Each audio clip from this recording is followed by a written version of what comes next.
Well, hello there. I'm Ketonius GG, and yep, you guessed it. We're playing some more Civ 6 today. We've got Tamar of Georgia. Here are the details for the game. So it's Deity difficulty as always, standard speed, standard map size, which means 8 civilizations, 12 city-states. We've got a shuffle map, so I have no idea what secrets it may hold, and random resources, as well as a standard start position. We've got no gameplay changing mods, no game modes going on. So Tamar is one of the leaders that's often pegged as one of the worst leaders in the game, but honestly, I don't think Georgia's too bad. So first of all, combat victories provide faith equal to 50% of the combat strength of the defeated unit. We are going to try to use that to kill a couple of barbs, or at least a barb, and rush our pantheon as quickly as we possibly can. We also have envoys counting as 2 if the city-state follows our religion. So we're going to play a very religion-heavy, very faith-heavy game. We'll probably even go for religious victory because that's what Georgia does really well, even though some people think it's one of the lesser victory types. I still think it's fun. And our other ability is when making dedications at the beginning of a golden or heroic age, we get a normal age bonus as well. So basically, once you go into a golden age, it's a lot easier to stay in a golden age the rest of the game because you have the ability to get extra era score. We also get plus 50% production towards defensive buildings, which includes our unique Renaissance wall, which I'm not even going to try to pronounce. And this is actually a really good building, plus 4 faith and 3 tourism, which we don't particularly care about the tourism right now. We might later if we pivot into culture, but right now we care about the plus 4 faith, and if we're in a golden age, which we should be for most of the game, then it's plus 100%, so it'll be plus 8. We also have a unique man-at-arms that gets plus 7 combat strength and no movement penalty in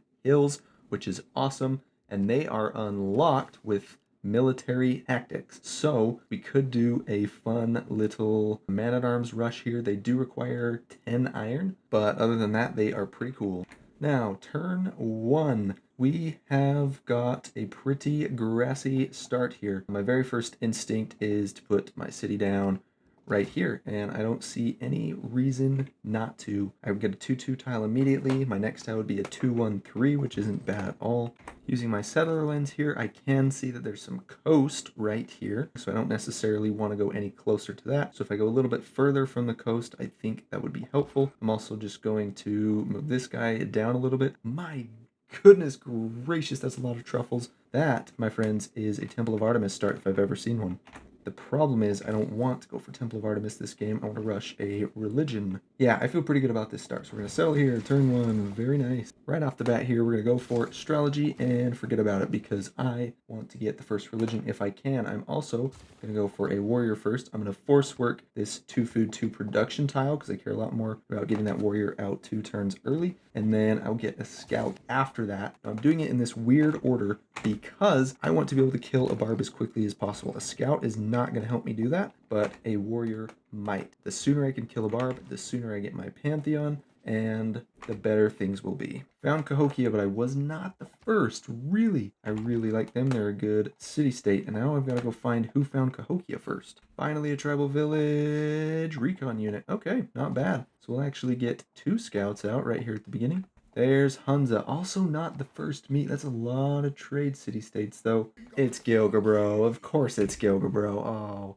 so good to see you, my friend. We would love to sample your hospitality, and we would love to be friends right off the bat. There's Molly as well, and Rapa Nui, also not the first meet. My goodness gracious. We've got 5 turns till astrology. I'll just get myself a slinger in 6. There's Code of Laws. We're going to go discipline, and we're going to go God King, of course. We want to get that pantheon as fast as possible. Thank you very much, Cahokia. Bam! That just gave me 12 faith. Now that I think about it, though, I'm definitely not going to get the first pantheon because Molly is Molly, and he's already got faith. So there's astrology. Now we're just going to let my slinger finish in 1 turn. But I will quickly place down the holy site. I'm not super worried about adjacency. I would love to get feed the world here is what I really want. I'm definitely going to go for animal husbandry because I've got so many camps around me. It's only my 2nd tribal village of the game. What do I have? 40 gold. Okay. I'm just going to stand here for a turn and let Samaria take the first couple of hits at him. Yep, there we go. Just let him soften it up as much as possible, and then we'll just finish him off. There is Nazca, and that's interesting because we've got a lot of desert. Oh, how kind of Gilga, bro. He just leaves him on like 1 health for me to kill. That was so sweet. And you know what that does is that gives me my pantheon. Is there any question about what I'm going to go for here? I mean, come on. 1 food, 1 production from all of these camps. Oh, Molly hates me. That's rude. He hates me because I'm poor. Wow, Molly. Wow. Here goes my settler. And I think my first city, I'm going to come pop down over here. Wilhelmina. Interesting. Honored to meet you. She's up here to my northwest. We're going to go for archery because I would love to do Temple of Artemis. Will I actually end up doing it? I don't know, but I would love to. Ooh, this is good to see where Molly's army is at. We're going to get this tribal village first and discover Ubsiner Hollow. And what did I get? I don't even know what I got. Oh, I got a builder. That's what it gave me. Oh, that is fantastic. Oh, that's so good. That could not have gone any better. Check this out. It's a 2-2 tile. Now it's a 3-3-2 tile. Oh, that's beautiful. I don't even have to keep it locked because it'll work it anyway. There's my holy site complete. Unfortunately, somebody is already getting 1 point per turn, so I may have to just spam some holy site prayers here in order to get first religion. Here's city number 2, though. I saw some barbed galleys around. I'm a little bit nervous about, but I'm just really hoping they don't come over here. Just got foreign trade. We can take God King out. Now urban planning can go in. Ah, crap. Okay. We're going to get sailing really quick. And there is Montezuma of the Aztecs. Goody hut number 3. What do you got? 20 faith. All right, that's fine. Another goody hut. What do we got? Early. Seriously? Are you kidding me? Are you kidding me? 2 citizens, 3 citizens, and 2 turns until it grows. 2 flippin' turns. I would have got that boost myself. No. Somebody got Stonehenge. That's not good. That is not good. Don't be feed the world. Oh, okay. They took choral music. Another holy site prayer completed. We're now at 46 points. So I think one more prayer should do it.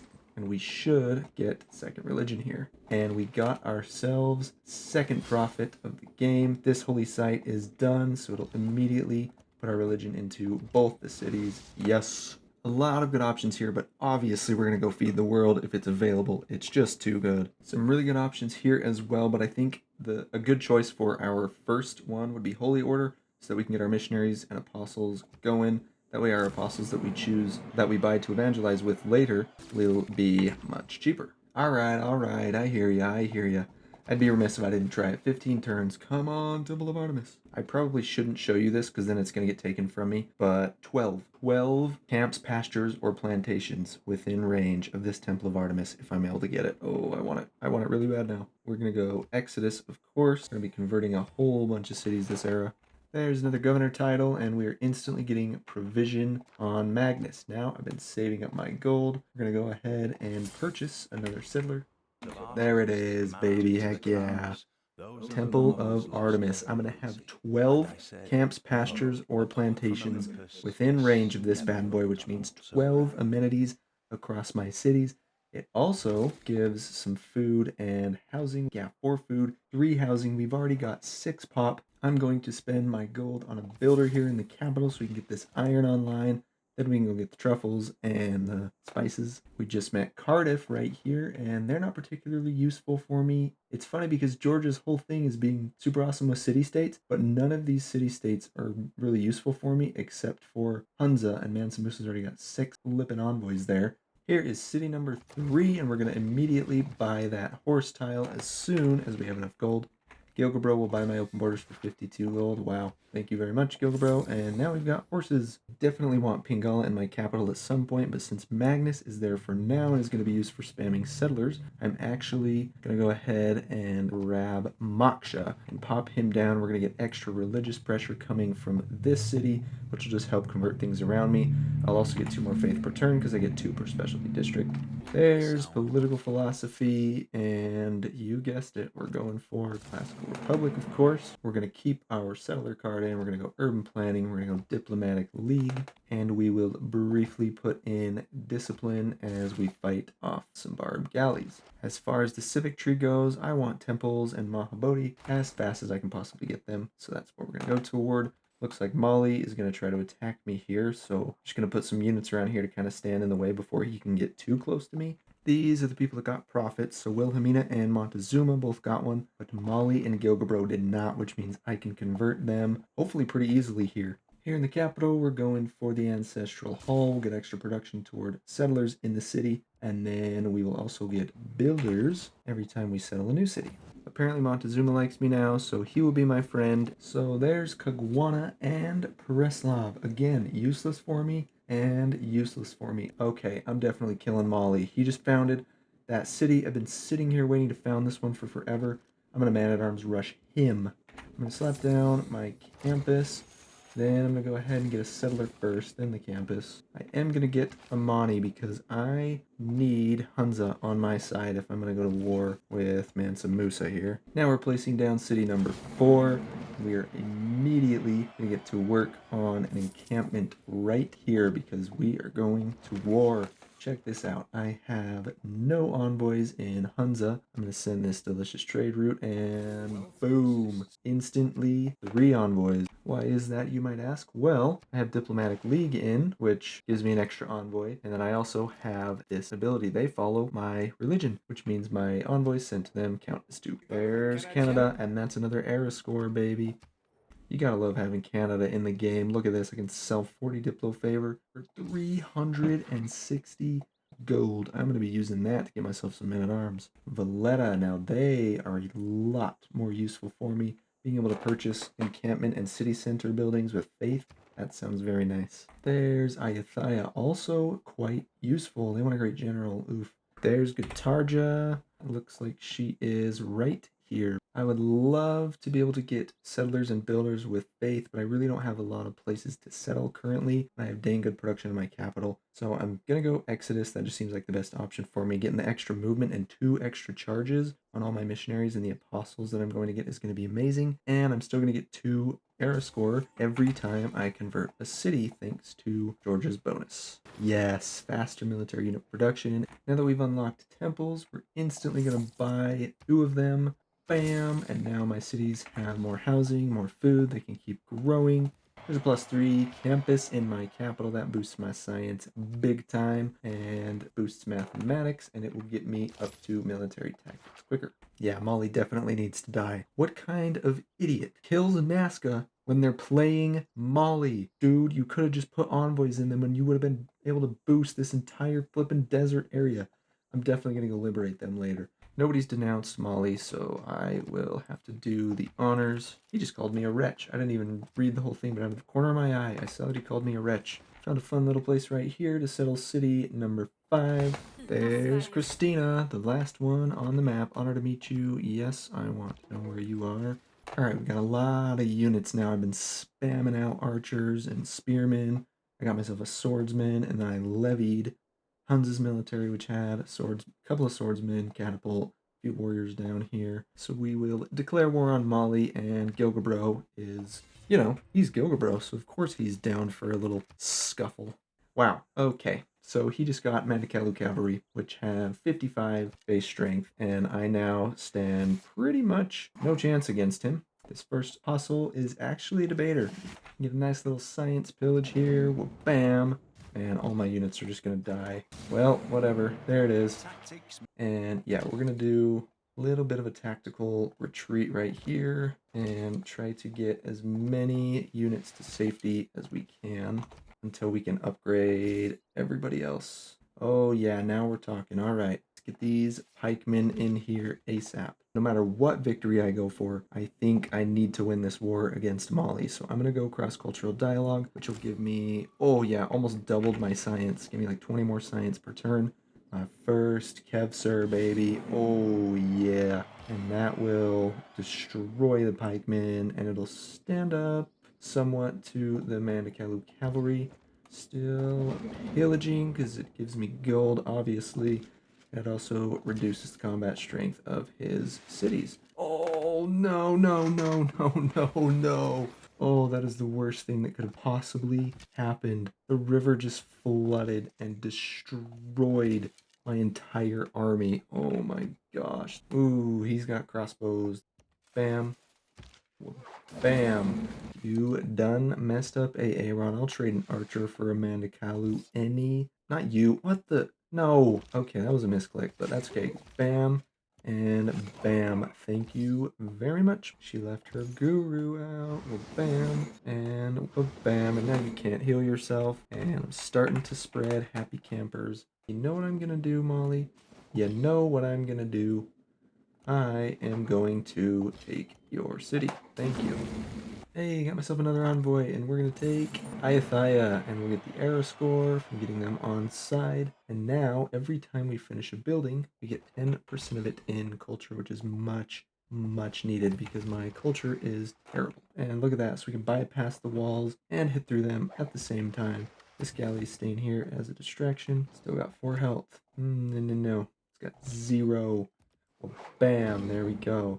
City's now under siege now that my galleys are in place, and we are going to start smacking the walls down. Here's another promotion for Pingala. We're going to go connoisseur. Quick culture pillage here. Boom. There's civil service. Yes. I don't need to change anything in my government. What I do need to do is immediately go to Gilgabro and get a military alliance. Yes. Oh, yes.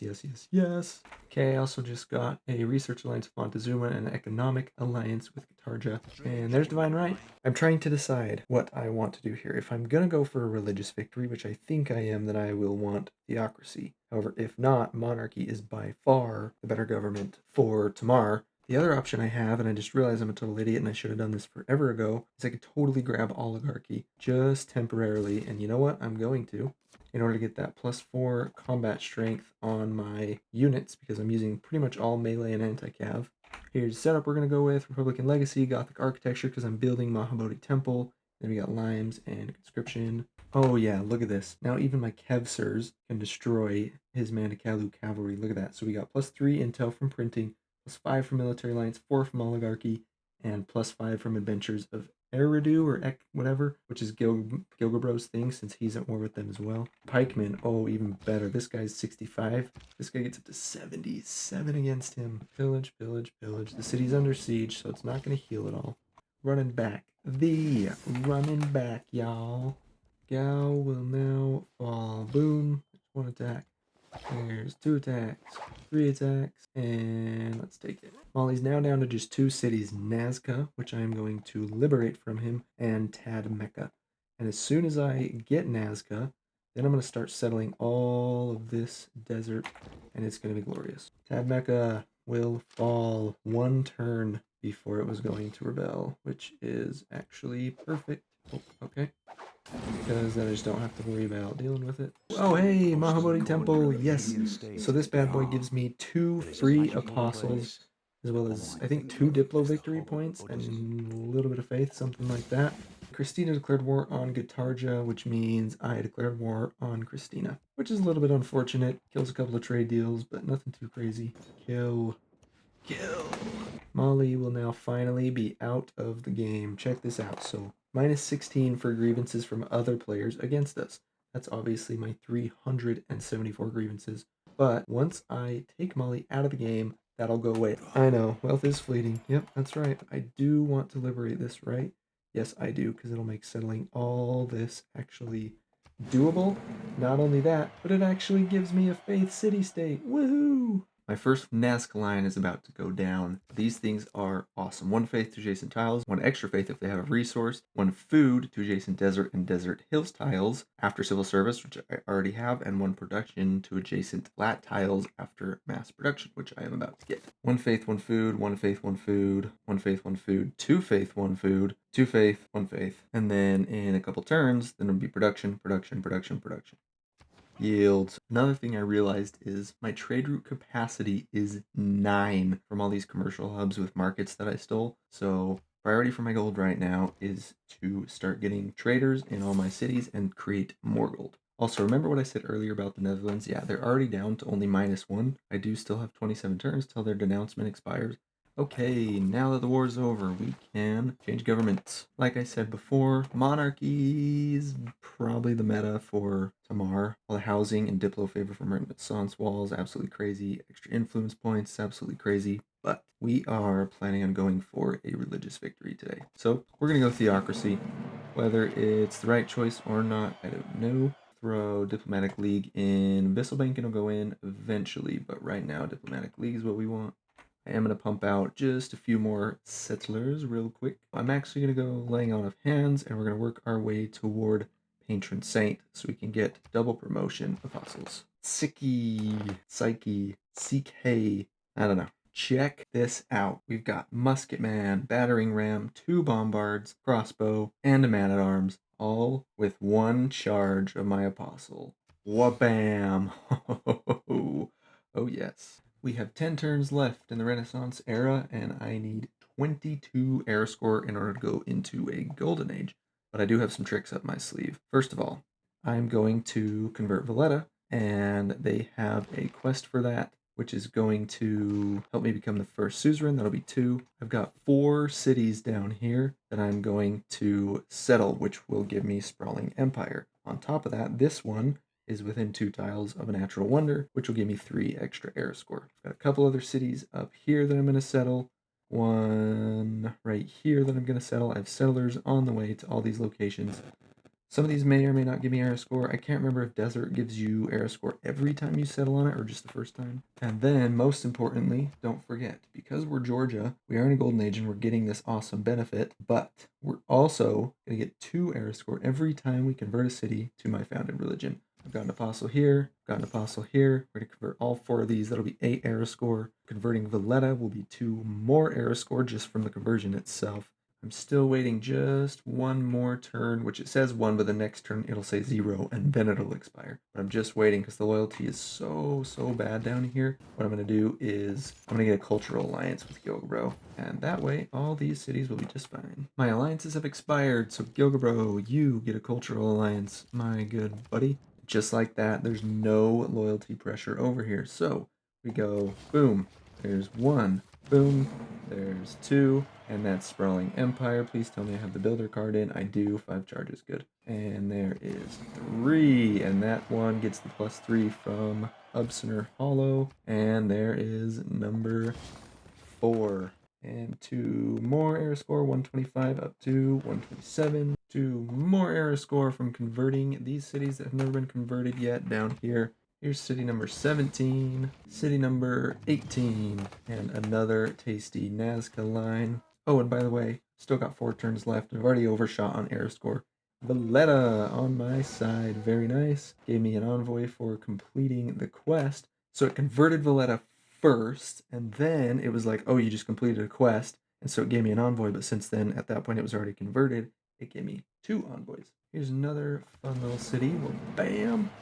None of these options are particularly amazing for me, but I think Reform the Coinage is going to be the most value, so 266 gold per turn, 313, that's not bad at all. We've got options here, but if we're going to go Religious Victory, Mosque is definitely the best one. Hey, there it is. The wall, the special wall. And let's just take a gander real quick. Look at it. Look how cool it is, that weird orange and teal combination. Hey, I found the last city-state that's been sitting here the entire time. It's Geneva. Yes, 100% production toward buildings in the city center. I just went through every city in my empire and made sure they're all working on walls if they don't have them already. Take another kill on an apostle here. Woohoo! Die. We're starting to spread already. Oh yeah, look at that. There it is. Now we can go straight to Moksha. Go patron saint, and now we're going to start spamming apostles. Oh, that is genuinely surprising. Good work, Wilhelmina, with your surprise. Oh, crap. Got a lot of apostles in there, and I do not want them to get condemned. I got Canada in on the war too, so now the only one that's not is Sweden. So good luck, Wilhelmina. Here's a random little city, and it is my 20th. Yay! So my alliance with Gilgabro is already level 2, so I'm going to go religious with him now. None of my cities need the loyalty anymore. This is hilarious. Indonesia's capital has been a free city the entire flipping game. It's so funny, and it still is. Like, it's just been sitting here. I don't know when it flipped. I don't know what happened. I don't know why it's not flipping back, but it's just been a free city the whole time. It's kind of hilarious. Hey, I got Petra. I kind of forgot I was building this. Look at those yields with the Nazca lines, too. Oh, yeah, this city is going to get a lot better. What I've been doing is just purchasing 2 apostles here every turn. I've had so much faith saved up for this very reason in my Moksha city, and now I just send them out every turn, and I get my promotions on them. Here goes another city. Bam! 3 more era score. Bam! There's another one. And another one. Oh yeah, look at this. See, this is the snowball, baby. This is what we've been waiting for. Let it snowball, bro. I'm also buying missionaries in this city because it's got a mosque, so they get the extra charge. Hey, there's mausoleum, and that should actually secure the golden age for me. I don't even know what I was worried about. She still won't take peace, and I don't particularly love that, but at the same time, I'm getting some very, very nice pillaging from everything. I'm starting to send a bunch of units this way. We're gonna go probably up here and meet from this side. Here's peace. And we're taking this because she has a grassier running around that just killed one of my apostles, and I don't want that to happen again. You know what I just realized? I'm a total idiot, and I was like, why do my apostles and missionaries only have 4 charges?